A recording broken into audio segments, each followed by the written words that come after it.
환영하고 축복합니다. 공동체를 세우는 40일 캠페인 첫 주일에 오신 모든 예배자들마다 새로운 역사의 주역이 될 줄 믿습니다. 오늘은 서로에게 이렇게 축복하며 말씀의 문을 열겠습니다. 우리는 하나님의 가족입니다. 시작. 우리는 하나님의 가족입니다. 하나님의 가족은 반드시 정립되어야 될 중심 개념이 있습니다. 나라고 하는 개념에서 우리라고 하는 개념으로 전환되어야 합니다. 혼자라고 하는 개념에서 함께라고 하는 개념으로 전환되어야만 하나님의 가족으로 살 수 있습니다. 여러분, 우리 모두가 하나님의 가족입니다. 하나님의 가족인 것을 무엇으로 증명할 수 있을까요? 잠시도 긴장을 늦추지 못했던 거센 태풍, 우리가 얼마나 기도했고 우리가 얼마나 대비를 했는지 태풍이 맥을 못 추고 말았어요. 그리고 얼마나 폭염 기간 때문에 열대야까지 더해지면서 힘들었는지 모릅니다. 저는 그 기간에 성도들 한 사람 한 사람 그리고 가정에 관한 기도의 제목을 넣고 집중해서 기도하는 여름철을 보냈습니다. 성도들을 위해서 기도하는데 참 우리 성도들 가정에 기도 제목이 참 많다. 기도하는 가운데 정말 좀 걱정이 되는 성도들이 잠시도 생각을 떠날 수가 없을 그런 상황이 되더라고요. 여러분의 이런 폭염 기간에 누가 제일 힘들었을 것 같아요? 제 생각에 비닐하우스에서 멜론을 재배해서 해외에 수출하는 김성종 집사님이 걱정이 되더라고요. 그래서 기도하다가 주일을 딱 맞이했는데 주일 예배에 출석했어요. 바쁠 땐 가까운 교회를 출석하시던 분이 아닙니까? 그래서 물었어요. 정말 집사님 걱정됐다. 그랬더니 폭염 기간 동안에는 멜론 재배를 잠시 쉰대요. 이 얼마나 참 감사하고 또 걱정하는 마음이 평안으로 바뀌어서 감사했는지 모릅니다. 그런데 여러분, 그와는 정반대로 1년 내내 여름철에도 방한복을 입고 냉동실에서 근무하는 분도 계시다는 거 여러분 아세요? 이 정상우 집사님은 여름에도 감기 걸릴까 봐 걱정을 해야 돼요. 정반대 아니에요? 성도들을 위해서 함께 기도하는데 참 어느 가정을 펼쳐놓고 기도하는데 하나님이 감사할 일들로 가득 채워주신 것을 보면서 제가 얼마나 감사했는지 몰라요. 참 이상하지요? 성도들의 가정을 위해 기도하면서 이 가정에 감사할 일들이 가득 채워지기를 위해서 기도하고 함께 경험하고 있는데 제게 감사할 일들이 가득해지는 것입니다. 또 어떤 성도들을 위해서 기도하는데 정말 가슴이 미어지는 것 같아요. 이 성도의 가정은 새벽부터 주님의 보좌 앞에 나와서 눈물로 기도할 수밖에 없는 상황이 있습니다. 그리고 어떤 성도들은요, 건강을 잃어버려서 예배 자리에 나오고 싶어도 나오지 못하는 성도들이 있습니다. 더 가슴이 아팠던 것은 그리스도인임에도 불구하고 예배를 잃어버린 채 그저 살아가는 성도들이 있다는 얘기죠. 그때야말로 주님이 겟세마네에서 기도하셨던 것처럼 그렇게 울먹이면서 기도할 수밖에 없었습니다. 그러나 참 성도들의 가정을 위해서 한 사람 한 사람 집중해서 기도했는데 하나님이 저에게 얼마나 영적인 부요함을 주시는지 몰라요. 도대체 왜 그럴까요? 기쁨을 위해서 그리고 아픔을 끌어안고 그리고 모든 사정들을 하나님 앞에 기도의 향기를 올려드리면서 기도했는데 왜 그렇게 영적인 부요함이 임하게 될까요? 우리의 현실이 아무리 어렵고 힘들지라도 우리가 소유한 하나님의 나라에서 우리의 모든 현실을 바라보게 될 때 모든 일에 해답을 얻게 될 것을 믿기 때문입니다. 더 중요한 것은 우리가 다름이 아닌 하나님의 가족이기 때문에 함께 즐거워하고 함께 울 수 있는 하나님의 가족으로 살아가고 있기 때문에 오히려 우리에게 영적인 부요함, 하나님의 부요함이 충만해지는 것을 음성으로도 들려주시고 직접 경험하게도 하셨습니다.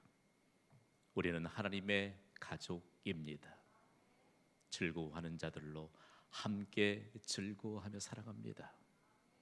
우는 자들과 함께 울면서 함께함이 행복인 것을 우리가 온 세상에 선포하면서 살아가는 하나님의 가족들에게 오늘 하나님이 크고 비밀한 일들을 우리에게 안겨주십니다. 우리가 하나님의 가족인데 도대체 무엇을 근거로 우리가 하나님의 가족으로 살아가고 있는가라고 하는 사실들을 우리에게 가르쳐 줍니다. 우리가 누구일까요? 여러분, 우리에게 우리가 누구일까라고 물을 때 너무 당황해하지 마세요. 하나님이 우리가 누구인가를 성경에 기록해 놓으셨잖아요. 오늘 본문인 요한복음 1장 12절은 이렇게 가르쳐 줍니다. 우리 소리 높여 읽습니다. 시작.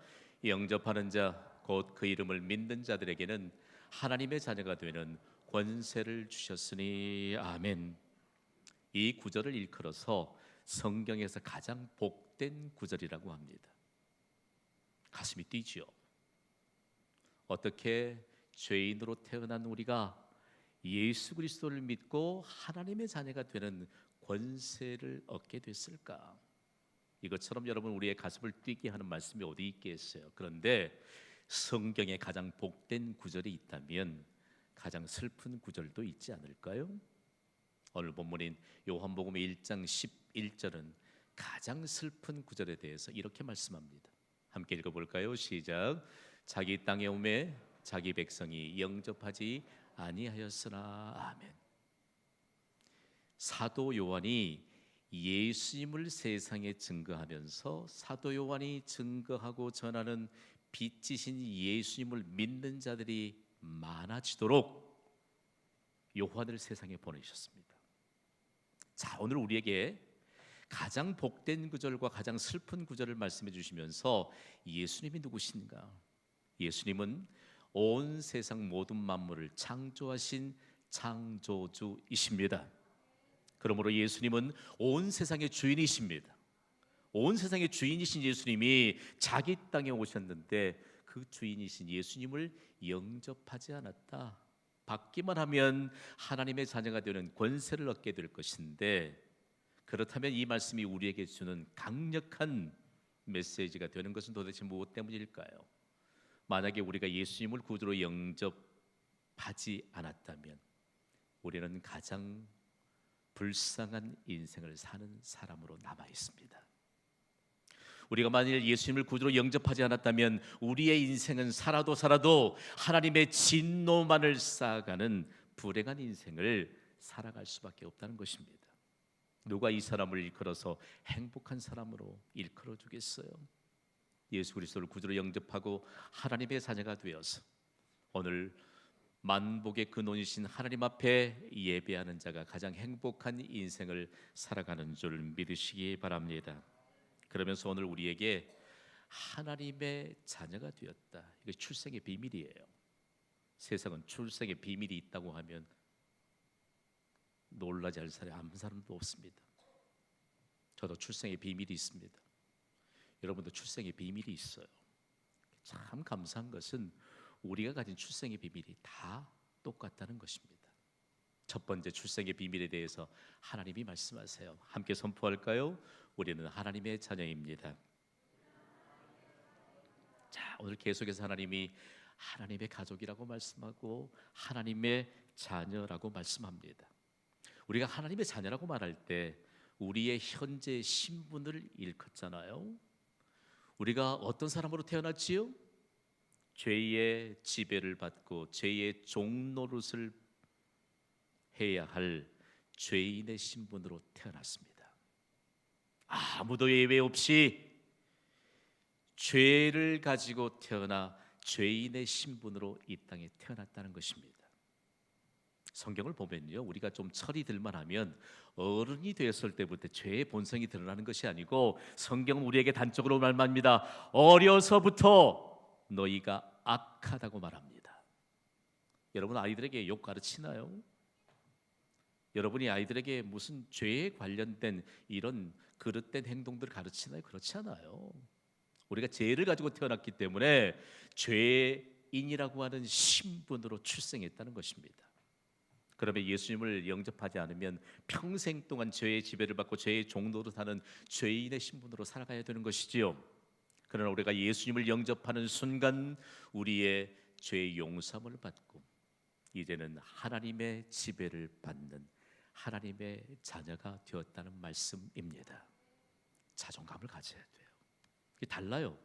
하나님의 자녀들은 품위가 있거든요. 여러분 예배 자리를 한번 떠나보십시오. 예배 자리를 떠나서 하나님의 자녀에게 하나님이 입혀주셨던 품위를 여러분이 볼 수 있을까요? 그렇지 않아요. 그래서 하나님이 우리에게 품위를 입혀주셨는데 그것은 우리의 내면으로부터 온 것입니다. 뭘까요? 하나님의 자녀에게는 아무도 예외 없이 하나님의 부요함을 주십니다. 하나님의 부요함이 우리가 복받을 근거가 됩니다. 잘 모르시겠습니까? 한 단계 한 단계 한번 진도를 나가 보시죠. 미국 교회 성도들은 한 나라와 한 민족을 위해 기도하면서 선교사 한 가정씩 이렇게 파송한 것이 전통입니다. 우리 한국 땅에도 선교사를 파송하면서 한 가정에서 한 민족을 위해 기도하면서 선교사를 파송하게 했거든요. 그들의 지혜가 참으로 놀라워요. 모든 바탕이 하나님의 자녀에게 주신 하나님의 부요함으로 해석이 합니다. 미국인들에게는 자녀들을 깨우쳐주는 이런 조크가 있거든요. 여러분이 한번 대답해 보실래요? 누가 더 부요한 자일까요? 백만장자인 여인과 아들을 6이나 낳은 여인 중에 누가 더 부요한 자일까요? 어렵습니까? 아니 돈이 많은 백만장자인 여인과 아들을 6이나 낳은 여인과 비교해 볼 때 누가 더 부요한 자일 것 같습니까? 생각해 봐요. 부요한 자는요 더 이상 바라지 않는 자가 부요한 자입니다. 백만장자는 돈 많을지라도 더 가지기를 바라며 살기 때문에 궁핍하고 갈급이 연속되는 인생을 삽니다. 그러나 아들을 6이나 낳았다니까요. 아들을 6 낳은 여인이 아들을 더 바랄까요? 안 바랄까요? 생각해 봐요. 하나님이 우리가 예수 그리스도를 구주로 영접하는 순간 하나님만을 바라보며 하나님이 나에게 만족 주실 것을 믿는 하나님의 부요함을 주십니다. 믿으시면 아멘 하세요. 이 하나님의 부요함에 대해서 우리가 이르지 못하면 평생 동안 세상을 바라보며 세상이 함께 허덕이는 갈급함의 연속인 인생을 살아가게 됩니다. 하나님만을 바라보시기를 주님의 이름으로 부탁을 드립니다. 하나님의 부요함의 근거가 되어 우리를 만족시켜 주신 하나님의 은혜가 임하게 될 줄 믿습니다. 대단히 중요해요. 우리 한국의 역사를 조금만 좀 거슬러 올라가 보시지요. 우리의 선조대에는 지독하게 가난한 시대를 살았거든요. 그때에 이 땅에 복음이 전해지고 교회가 세워졌을 때 하나님의 부요함을 깨닫는 은혜가 한국교회의 바탕이 됐습니다. 비록 가난할지라도 우리에게 부요함을 주신 하나님께서 만족시켜 주실 것을 믿고 기도할 때 국가적인 복을 받게 하셨습니다. 우리의 자손들을 위해 기도할 때 하나님의 부요함이 근거가 되어 하나님께서 우리의 자녀들에게 만족시켜 주시며 복 주실 것을 믿습니다 라고 기도를 모았던 우리의 믿음의 선조들의 기도를 통해서 자손들이 복 받게 했습니다. 그 가운데 일사각오로 하나님 앞에 순교의 제물이 되었던 주기철 목사님은 하나님의 부요함으로 말미암은 이 믿음의 가치가 얼마나 귀한 것인지 이런 정의를 남겼거든요. 전 주기철 목사님의 설교집과 전기를 읽으면서 대단히 큰 충격을 받았습니다. 함께 읽어보실래요? 시작. 소나무가 1000년을 살아도 영원을 알지 못하며 사자가 아무리 용맹한들 영의 일을 알 수 없다. 생각해봐요. 예수 그리스도 믿지 않아도 오래 사는 사람들 있지 않을까요? 예수 그리스도 믿지 않아도 뭐 돈도 좀 소유하고 건강하기도 하고 뭐 소리 떵떵 치고 사는 사람들 있지 않을까요? 그러나 그들이 아무리 그런 인생을 산다 할지라도 영원을 알지 못하고 영의 일을 알 수 없다면 가장 불쌍한 사람이 아닙니까? 여러분, 우리의 인생은 어떻게 살아가고 있습니까? 우리가 하나님의 부요함을 알지 못하기 때문에 하나님이 복의 주관자이심에도 불구하고 복의 근거의 바탕이 없는 것은 아닌가를 오늘 우리는 생각해 보아야 할 것입니다. 우리의 첫 번째 출생의 비밀은 우리가 하나님의 자녀라는 것입니다. 출생의 두 번째 비밀을 통해서 우리가 하나님의 가족으로 태어났다. 우리가 하나님의 가족으로 태어났기 때문에 하나님의 자녀인 것을 가르쳐 줍니다. 오늘 본문의 요한복음 1장 13절을 우리 함께 읽습니다. 시작. 이는 혈통으로나 육정으로나 사람의 뜻으로 나지 아니하고 오직 하나님께로부터 난 자들이니라. 아멘. 이 말씀을 읽으면요, 막 가슴이 두근두근거려요. 물론 우리 말도 명확하게 논리적으로 정해 줍니다만 영어라고 하는 단어는 대단히 논리적일 뿐만 아니라 명확하게 모든 뜻을 전달해 줄 수 있는 특별한 매력이 있습니다. 힘이 있습니다.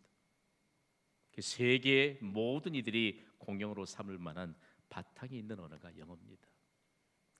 하나님께로부터 났다라고 하는 말은요, 하나님의 가족으로 태어났다는 것입니다. 하나님의 가족으로 태어났다는 것은 다시 영적인 가족으로 태어났다는 것입니다. 함께 선포해 보시죠. 하나님의 가족으로 태어났다. 영적인 가족으로 태어났다.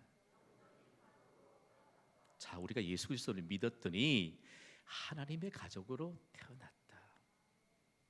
영적인 가족으로 태어났다는 것입니다. 그렇다면 도대체 이 말씀은 어떤 의미가 있을까라고 하는 것인데요, 우리가 하나님의 가족으로 태어났다는 것은 하나님의 가족으로 살아야 된다는 말씀입니다. 혼자서는 안 됩니다. 함께 해야 합니다. 오늘 이 시간 함께 예배함으로 하나님의 가족으로 태어난 것이 증명될 뿐만 아니라 함께함이 행복인 것을 나타내 주시는 하나님의 은혜가 임하게 될 줄 믿습니다. 제가 함께함이 행복입니다 라고 말하면 여러분이 이렇게 화답해 주세요. 상상을 초월할 것입니다. 할 수 있겠지요? 함께함이 행복입니다. 함께함이 행복입니다. 아멘. 중요해요. 우리가 이 하나님의 진리, 하나님의 비밀에 대해서 조금 더 가까이 갈 수 있다면 우리가 함께 예배하는 의미를 알게 되고요, 함께 섬기는 의미를 알게 되고요, 우리를 하나님이 지을 때도 구원하신 데도 하나님의 목적이 있잖아요. 선한 일을 함께 하도록, 우리가 함께 함으로 우리의 상상을 초월하는 하나님의 능력이 임합니다. 그래서 교회는 세상과 달라요. 세상의 개모임 정도는 여러분 한번 해보셨겠지요? 달라요. 세상의 모임과 교회는 다릅니다. 하나님의 가족이 함께 모이는 교회는 차원이 다릅니다. 도대체 무엇이 그렇게 차원을 다르게 할까요? 우리의 아버지 되시는 하나님은 만왕의 왕이십니다. 만왕의 왕이신 하나님께 예배하는 이곳은 왕궁인 줄 믿으시기 바랍니다. 그래서 우리가 하나님의 가족으로 태어났다라고 하는 것은 우리가 다름이 아닌 왕족이라는 뜻이에요. 영어 표현을 빌려보면 로열 패밀리예요. 여러분, 그래서 하나님의 자녀들은 자존감이 얼마만큼 우리가 누구를 만나든지 이 자존감으로 사람들을 만날 수 있는 이런 중심이 항상 돼 있어야 합니다. 외부에서 손님들이 오시잖아요. 그리고 뭐 특별할 때 강사들이 오시면 우리 교회 성도님들이 가서 접대를 하십니다. 그러면 접대를 받고 오면 제게 하시는 말씀이 있어요. 목사님, 경신교회 성도님들은 왜 이렇게 한결같이 자존감이 높아요? 아멘 하시기 바랍니다. 만나면 교회 자랑 너무 많아. 나는 한마디도 안 했어요. 제가 다른 일 때문에 바쁘면 우리 귀한 동역자들 함께 이렇게 동료적으로 대접하도록 그렇게 기회를 드리면 그냥 교회에 대한 자존감이 얼마나 높은지. 여러분, 세상에 기죽지 않게 되기를 주님의 이름으로 부탁을 드립니다. 우리는 만왕의 왕이신 하나님의 왕궁을 출입하는 왕국에 머무는 왕족이요, 우리가 바로 하나님의 가족이므로 우리가 로열 패밀리라는 사실들을 잠시도 잊지 않게 되기를 주님의 이름으로 축복합니다. 하나님의 가족으로 태어나 하나님의 가족으로 사는 사람들은요, 특별한 은혜를 하나님으로부터 부여받습니다. 뭘까? 혹시 이 일 안 하고 평생 동안 그냥 안일하게 살 수 있어? 그건 복 아니라고 했지요. 함께하면 하나님이 어떤 특권을 부어주셨는가를 알 수 있습니다. 우리 그냥 어렸을 때 주워 들었던 얘기 있거든요. 그런데 그것이 다른 것이 아닌 미국 교회 성도들이 왕족으로 로열 패밀리로 살아가면서 함께 했을 때 얻었던 결과물들이 국민적인 격언이 됐습니다. 그리고 우리나라에까지 건너온 겁니다. 그들은 함께하면 하나님이 특권을 부어주시는 것이 무엇인지를 안다라고 하는 것을 아주 가까이에서 느낍니다. 하나님의 가족들이 함께하면요, 어떤 특권을 받았던 것이 드러나게 될까? 여러분, 기쁨을 나누면 배가 될 것을 믿습니까? 슬픔을 나누면 반으로 줄어들게 될 것을 믿습니까? 그런데 여러분, 영원을 알지 못하고 영의 일을 알지 못하는 사람과 우리 나눌 거 있나요? 힘듭니다.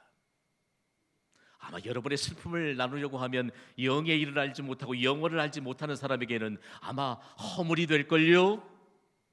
그렇지 않습니까? 그러나 하나님의 가족인 우리에겐 기쁨도 나눌 수 있고 슬픔도 나눌 수 있습니다.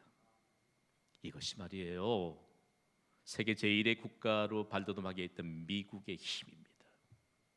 교회로부터, 하나님의 가족으로 살아가는 한 사람 한 사람으로부터 경험된 함께함으로 상상을 초월해서 역사하시는 하나님의 은혜를 바로 온 국민들의 가슴에 심어주었던 놀라운 결과물입니다. 우리가 그렇다면 하나님의 가족인데 하나님의 가족으로 살아가려면 어떻게 해야 될까요? 우리에게 이 질문이 던져지지 않습니까? 하나님의 가족으로 태어난 것은 알겠는데, 하나님의 가족으로 살아가기는 해야 되겠는데, 하나님의 가족으로 살아가려면 어떻게 해야 할까요? 영어권의 성도들에게 생명처럼 간직되고 있는 하나님의 가족이 가져야 될 필수 요소 4가지가 있습니다. 이것을 일컬어서 이 필수 요소 4가지는 모두 다 영어 알파벳 W로 시작이 되기 때문에 이 4개를 일컬어 4W라고 합니다. 자, 볼까요? 월십, 예배입니다. 웰컴, 환영입니다. 그리고 월드, 말씀입니다. 워크, 사역입니다. 예배와 환영과 말씀과 사역은 하나님이 우리에게 하나님의 가족으로 태어나게 하셨은즉 하나님의 가족으로 살아가기 위한 필수 요소입니다. 이 하나님의 가족으로서의 필수 요소를 가지면 서로에게 만족을 줄 수 있는 귀중한 바탕이 된다는 말씀입니다. 우리에게 가끔 오해를 불러일으키는 경우가 종종 있습니다. 여러분, 우리가 그냥 대략 오늘 예배자들은 우리 교회를 통해서 만나잖아요. 만나면 금세 가까워져요. 그런데 반드시 확인해야 될 것은 하나님의 가족으로서의 필수 요소가 우리의 관계를 연결해 주느냐 그렇지 않느냐에 따라서 완전히 결과는 달라집니다. 하나님의 가족으로서 가져야 될 필수 요소가 없이 여러분 함께 운동도 하고 함께 식사도 하고 함께 차도 나누고 함께 교제해 보십시오. 결과는 엉뚱해집니다. 저와 여러분이 교회에서 만나 형님 동생 할 일 있습니까? 목사님 당신 몇 년생이요? 여러분, 이것으로 여러분과 제가 형님 동생 할 이유 있냐고요? 오해하지 마세요.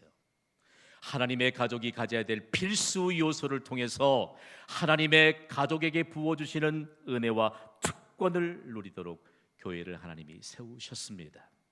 그리고 우리와 함께하게 하셔서 함께함이 행복인 것을 만방에 증거하는 하나님의 가족으로 살아가게 하셨습니다. 그러므로 하나님의 가족으로 살아가기 위해선 반드시 4가지의 필수 요소를 가지시기를 주님의 이름으로 부탁을 드립니다. 그러면 4가지의 필수 요소를 가졌다면 우리에게 그래도 무언가 좀 실행할 수 있는 게 있어야 되잖아요. 하나님의 가족을 사랑하는 것입니다. 오늘 저는 여러분에게 이 사랑에 대한 오해를 한꺼풀 벗겨드리려고 합니다. 우리 한국인의 정서에서 보면 사랑하면 그저 받는 것으로 생각해요. 조금 더 진전되면 받았으니 준다고 생각해요. 조금 더 나가면 주고받는 것이 사랑이라고 말합니다만 천만에요. 하나님의 가족을 사랑한다는 것은 도대체 무엇일까? 우리가 하나님의 가족으로 대할 수 있어야 된다는 말씀입니다.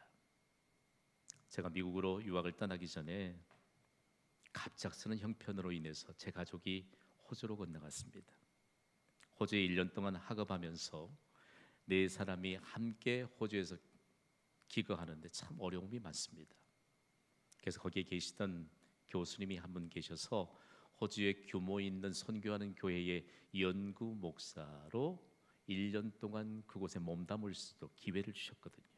그러니까 주중에 강의가 있는 날은 학교에 가서 강의 듣고, 주중에 강의가 없는 날은 그 교회를 통해서 연구 목사도 기회를 받아서 특권을 누리는 것입니다. 저희 가족은요, 그 교회에서 얼마나 특권을 누리는지 몰라요. 하나님의 가족이기 때문입니다.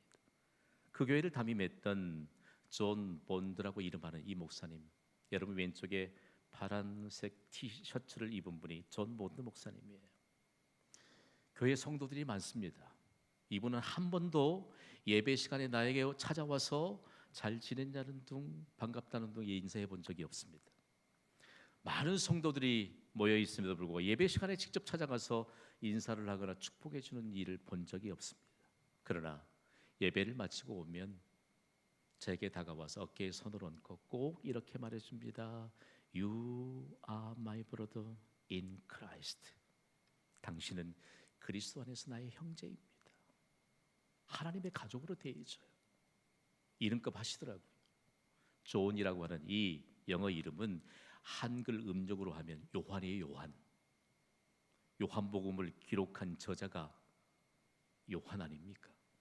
그 요한이라고 하는 이름을 가지고 목회를 하는데 늘 그렇게 축복해 줘요. 주중이라도 강의가 없을 때 교회에 가면 교육자 그룹에게 안내를 해주면서 꼭 그렇게 말해요. 당신은 그리스도 안에서 나의 형제입니다. 그러면서 여러 말로 묻습니다. 가족이 모두 건강한지, 그리고 가족들이 정말 행복한지, 어린 자녀들은 언어에 어려움이 없는지, 그리고 외국 생활에 어려움은 없는가를 묻습니다. 그러면서 필요한 것이 무엇이냐고 물어요. 말하라고 해요. 제가 교회의 역사적인 것들을 좀 파헤치고자 하면 거기에 정통성을 가진 교육자 그룹을 딱 연결하면 다 해결돼요. 그리고 아이들에게 뭔가 조금 필요한 게 있어서 얘기하면 그냥 교회 안에서 다 한 그룹들을 연결시켜 보면 다 해결이 돼요. 저는 그때 깨달은 지혜가 있었습니다. 여러분, 우리는 하나님의 가족입니다. 하나님의 가족들에겐 하나님의 가족들이 모이는 교회, 즉 주님의 행복한 공동체인 경신교회 안에 우리가 가진 모든 해답이 있는 줄 믿으시면 아멘 하시기 바랍니다. 이것이 함께함으로 누릴 수 있는 하나님의 자녀로서의 특권으로 우리가 해석될 수 있다는 말씀입니다. 그렇다면 여러분, 우리가 하나님의 가족을 사랑한다는 것을 도대체 무엇으로 우리가 현실적으로 옮겨놓을 수 있을까? 저는 오늘 말씀의 결론을 이렇게 맺고 싶어요. 하나님의 가족을 증가시켜야 합니다. 하나님의 가족을 증가시킬 때 여기에 하나님의 가족을 사랑하는 것이 담겨져 있습니다. 하나님의 가족을 증가시키기 위해 하나님의 가족을 사랑해야 되는데, 사랑이라고 하는 것은 다른 것이 아닌 자기 몫을 다하는 것입니다. 자기 몫을 다하지 않는 건 방종, 무관심, 그 외에 사랑이라고 하는 단어를 빌어쓸 수 없다는 거 여러분 기억하시기 바랍니다. 여러분, 하나님의 가족인 것을 믿습니까?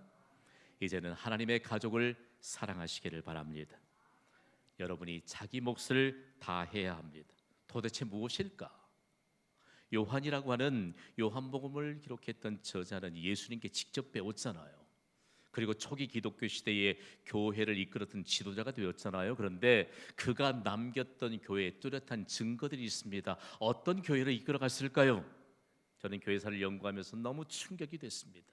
하나님의 가족이 증가된, 하나님의 가족을 사랑하면서 자기 몫을 다하는 교회에 뚜렷하게 남겨진 세 가지 특징 때문입니다. 평안을 주는 사람들로 가득한 교회가 됐고요, 기쁨을 주는 사람들로 가득한 교회가 됐습니다. 위로를 주는 사람들로 가득한 교회가 됐습니다. 도대체 무엇이 이렇게 만들었을까요? 여러분, 교회를 통해서 평안을 주는 하나님의 가족을 만납니다. 그러면 그 사람은 틀림없이 평안을 주는 하나님의 가족이 됩니다. 동의가 되시면 아멘 하시기 바랍니다. 우리가 하나님의 가족을 만나지 못하기 때문에 이 사람이 평안을 주는지 기쁨을 주는지 위로를 주는지는 경험하지 못한 채 신앙생활을 한다고 하고 있을 수 있어요. 여러분, 교회 안에서 하나님의 가족을 만나시기를 주님의 이름으로 부탁을 드립니다. 이것이 여러분에게 몫으로 주어진 하나님의 가족을 사랑하는 일입니다. 오늘 그렇다면 우리에게 있어서 하나님이 무엇을 도대체 말씀하려고 할까? 여러분, 우리 한국엔 기독교 방송들이 있잖아요. 그 가운데 극동방송은 상업적인 요소를 다 배제한 방송입니다. 40여 년 전에 극동방송을 설립했던 김장한 목사님께는 하나님의 가족에 대한 분명한 해석과 고백이 있어서 이 고백이 세상으로 전달될 때 세상이 충격을 입었거든요. 함께 읽어볼까요? 시작. 사람이 사람을 만나면 역사가 일어나고 사람이 하나님을 만나면 기적이 일어난다. 함께하면 기적이 일어나는 역사가 있습니다. 저는 김장원 목사님의 이 고백을 이렇게 패러디하고 싶어요. 함께 읽어볼까요? 시작. 사람이 하나님을 만나면 기적이 일어나고 하나님의 가족이 사람을 만나면 또 다른 기적이 일어난다. 아멘. 생각해 보세요. 하나님이 주신 이 공동체인 교회는 하나님의 기적을 경험하도록 주신 축복의 터전입니다. 저는 7남매의 막내로 자랐거든요. 94세 일기로 영원한 천국에 들어가신 어머님이 7남매에게 늘 당부하셨던 말씀이 있어요. 얘들아, 사람이 살면서 우는 소리 하며 살면 안 된다. 좀 못 알아들으면 그렇게 말해요. 얘들아, 징징거리며 사는 인생을 살지 말아라. 이렇게 가르치셨어요. 여러분, 우리가 함께함이 행복인 줄 믿습니다. 우리가 하나님의 가족으로 태어났으니 하나님의 가족으로 살면 행복함을 경험하게 될 줄 믿습니다. 우리의 몫으로 주신 하나님의 가족으로 우리가 살아야 돼요. 오늘 하나님이 우리에게 분명하게 말씀합니다. 도대체 하나님은 우리에게 어떤 하나님이신가? 이번 공동체를 세우는 40일 캠페인 기간 동안에 하나님의 가족을 하나님의 가족으로 대하시기를 간곡히 부탁을 드립니다. 우리의 몫을 다할 때 하나님의 가족을 사랑하는 것이, 우리의 일이 잘되고 잘못된 건 우리의 일이지 하나님께는 형통함이 있는 줄 믿습니다. 우리가 이 사실을 잊고 살잖아요. 여러분, 우리는 약할지라도 하나님은 우리의 약함을 강건함으로 바꾸어 주시는 능력자이신 줄 믿습니다.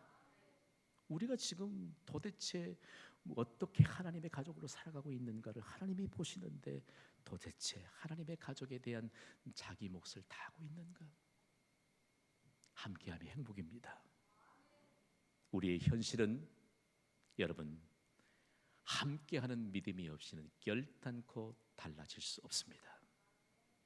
우리의 현실을 상상을 초월해서 역사하시는 하나님의 역사가 함께함이 행복인 것을 일평생 동안 증거하도록 우리에게 공동체를 세우는 40일 캠페인을 주셨습니다. 캠페인 기간 동안 모두 하나님의 가족으로 살아가시고 그리고 하나님의 가족에게 주신 자기 몫을 다하게 되므로 함께함이 행복인 것을 일평생 동안 증거하며 사는 복된 인생이 되시기를 주님의 이름으로 축원합니다. 시간 받은 말씀을 찬양으로 하나님 앞에 올려드리기를 원합니다.